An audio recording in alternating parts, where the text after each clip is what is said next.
Les maux d'estomac, les intoxications alimentaires, on a tous connu ça, pas vrai? Mais est-ce qu'on sait vraiment ce qui se passe dans notre corps à ce moment-là? Aujourd'hui, on part en mission. On mène l'enquête sur deux des principaux coupables microbiens qui se cachent derrière ces troubles. C'est une question que tout le monde se pose, parce que ces symptômes, qui semblent parfois banaux, sont en fait souvent le signe d'une véritable invasion. Alors, ouvrons ensemble le dossier de ces intrus, invisibles pour comprendre leur méthode. Allez, on plonge dans le vif du sujet. Notre enquête commence par l'identification de nos suspects. On a affaire à deux types de bactéries, avec des stratégies radicalement différentes. D'un côté, on a le Campylobacter. Lui, c'est le spécialiste de l'attaque éclair, le hit and run. Et de l'autre, Helicobacter pylori, qui est plutôt un agent dormant capable de se planquer pendant des années avant de se manifester. Deux suspects, deux modes opératoires bien distincts. Commençons par notre premier suspect, Campylobacter. On le surnomme la bactérie du barbecue, et ce n'est pas pour rien. C'est l'une des causes les plus courantes d'intoxication alimentaire, et elle est souvent liée à la volaille qui n'est pas assez cuite. Son terrain de jeu préféré? La volaille. Et ce qui est assez fou, c'est qu'on y trouve 8 à 20 fois plus souvent que la salmonelle, qui est pourtant beaucoup plus connue. Sa tactique, elle, est simple mais terriblement efficace.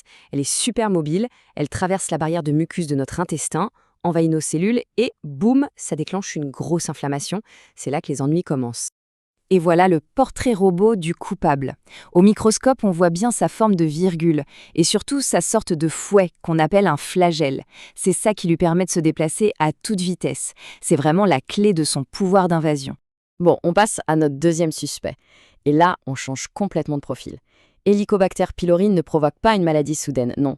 C'est une infection chronique et très souvent complètement silencieuse. Ce chiffre est juste ahurissant. Plus de la moitié de la population mondiale héberge cette bactérie dans son estomac. La plupart du temps, sans même s'en douter. C'est tout simplement l'une des infections chroniques les plus répandues sur la planète. C'est énorme. Il faut savoir que pendant presque un siècle, le dogme en médecine, c'était que rien, absolument rien, ne pouvait survivre à l'acidité de l'estomac.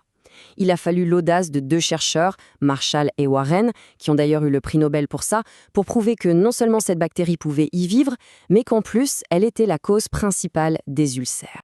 Alors, comment elle fait pour survivre dans ce bain d'acide? Eh bien, c'est là qu'on voit tout son génie. Son arme secrète, c'est une enzyme surpuissante, l'uréase. En gros, cette enzyme va transformer une substance présente dans l'estomac en ammoniac. L'ammoniac, c'est une base et ça neutralise l'acide. C'est comme si la bactérie se créait son propre petit bouclier antiacide personnel pour pouvoir naviguer et s'installer tranquillement sur la paroi. Bon, une intoxication ou une gastrite, c'est déjà vraiment pas agréable. Mais les conséquences de ces infections peuvent parfois être bien plus graves et même complètement inattendues. Prenons le cas de Campylobacter. Une complication rare mais redoutable, c'est le syndrome de Guillain-Barré. Pour faire simple, le système immunitaire, en voulant se battre contre la bactérie, se trompe de cible et se met à attaquer nos propres nerfs. Ça peut aller jusqu'à entraîner une paralysie. Le vrai danger avec H. pylori, c'est son action sur le long terme. Chez 80% des gens, l'infection ne donne aucun symptôme. Mais pour les 20% qui restent, cette inflammation chronique peut évoluer vers des choses beaucoup plus sérieuses. D'abord des ulcères, et dans les cas les plus graves, ça peut même aller jusqu'au cancer de l'estomac. Heureusement, face à ces menaces, la médecine n'est pas restée les bras croisés. Elle a développé des outils de plus en plus performants pour détecter et traiter ces bactéries. Et évidemment, la première étape, c'est de savoir à qui on a affaire. Le diagnostic, c'est un vrai travail d'enquête pour identifier précisément le coupable. Pour H. pylori, il y a des méthodes super astucieuses. La plus élégante, c'est le test respiratoire.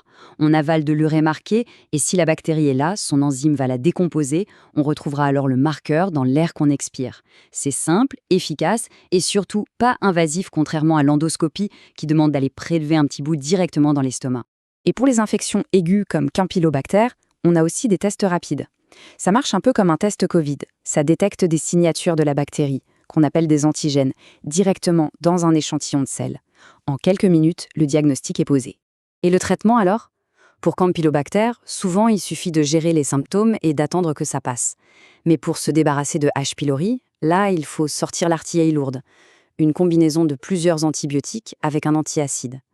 Le problème, et c'est un vrai défi aujourd'hui, c'est que les bactéries deviennent de plus en plus résistantes, ce qui oblige les médecins à sans cesse adapter les stratégies de traitement. Et tout ça, ça nous laisse avec une question assez fascinante. Ces deux bactéries ne sont qu'une toute petite partie de notre microbiome. Leur impact est immense, alors ça nous pousse à nous demander quelles autres histoires, quelles autres interactions incroyablement complexes se jouent en permanence à l'intérieur de notre corps, sans même qu'on en ait la moindre idée.